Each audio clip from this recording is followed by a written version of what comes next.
Today, I want to talk about The Sims 4 and performative inclusion. Sims 4 and The Sims overall has always had a diversity issue that they've been slowly trying to work on throughout the past decade. It really kicked off when they introduced the new skin tone swatches and began to vigilantly include items, features, or clothing that represented people from all different cultures and races. Nonetheless, this hasn't solved the issue. The fact of the matter is that a lot of these actions have been pretty performative without any real inclusivity or increased accessibility for their real life players.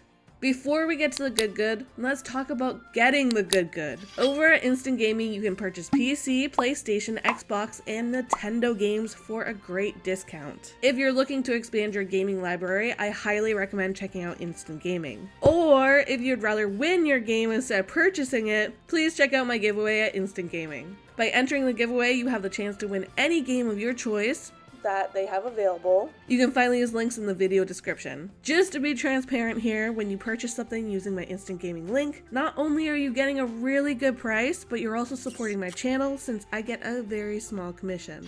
Now on to the good.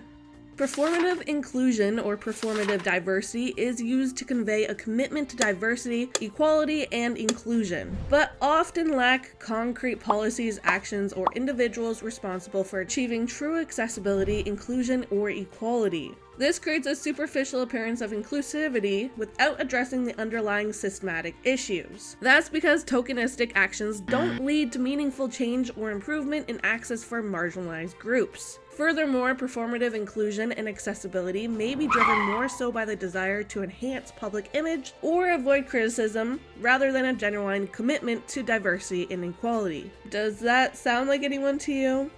If you said yes, and even possibly The Sims 4, then I would agree with you. Sims 4 and performative inclusion go hand in hand like peanut butter and jelly. Don't believe me? Well, let's go over all, or actually a lot, of the things that Sims 4 has done that proves this. Before we start on this list, I do want to say that I would be fine with all of this if it was paired with other features or actions that supported accessibility and inclusion. In fact, I think that if that was the case, then all of this would support those features or actions. First and foremost, all of the cosmetic effects that have been included in Create a Sim over the past few years. This includes hearing aids, binders, glucose monitoring tabs, skin details like scarring, birthmarks, vitiligo, top surgery scars, and more. The annoying thing about most of these cosmetic features would be the fact that they're not fully supported or work. Putting a binder on a sim doesn't do anything for them in terms of binding their chest, and you can't layer it with tops. If you want your sim to have hearing aids, they're unable to wear earrings. So that kind of sucks, like you can't have hearing aids and earrings. That doesn't make sense because come on, people can, and they do in real life. Your masculine sims can wear feminine clothing and feminine sims can wear masculine clothing, yet these shadows on the feminine clothing make it appear like masculine sims have breasts. I'm not sure why this wasn't taken into account when making this decision to add this, or why nothing has been done to fix this once it was available.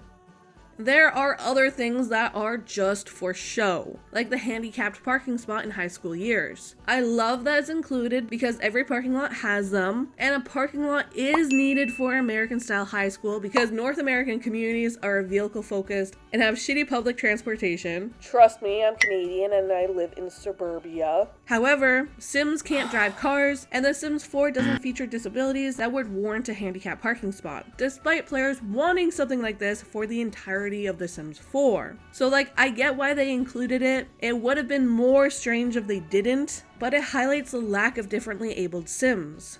Going back to Create a Sim for a second here, we have to talk about the pronouns. When the updated pronouns were released, there was quite a kerfluffle about it within the community. I still get comments to this day about people not caring for the pronoun update, hating on it, being transphobic, or whatever on this video. I don't care if you liked it, or used it, or not, to be honest. This was a great addition for people who wanted it and actively use it. Although, it could be better. As of right now, it's still only available for English, and like everything, they haven't fixed the bugs that came with it. For example, if you download a sim from the gallery that has custom pronouns, but you play in another language, their name is erased. for some reason. There are other instances of the game using the wrong grammar and misgendering the sim, which defeats the whole point of having the pronouns. I'm sure other issues were introduced with this update that are still around. These are the most prominent ones that I found while looking into this.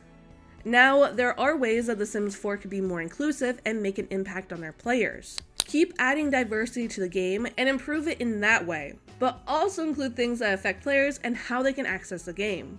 When you think about accessing the game, you might think of what you're using to play it, like mouse and keyboard or controller.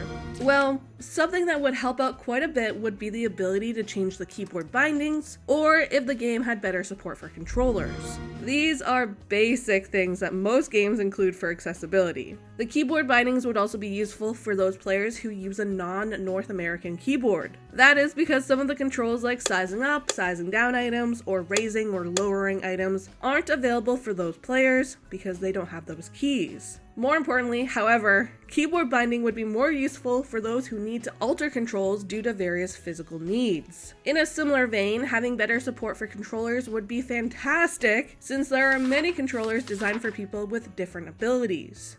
Then, there are things that they could do for people who have light sensitivity, are colorblind, or are extremely short-sighted, or other things like that. Accessibility features for this would be different settings for light sensitivity, like a dark mode, colorblind mode, labeling the swatches, or zoomed-in modes that are scrollable. Being able to size up the UI isn't enough. Being able to change the UI could also be pretty helpful for many folks.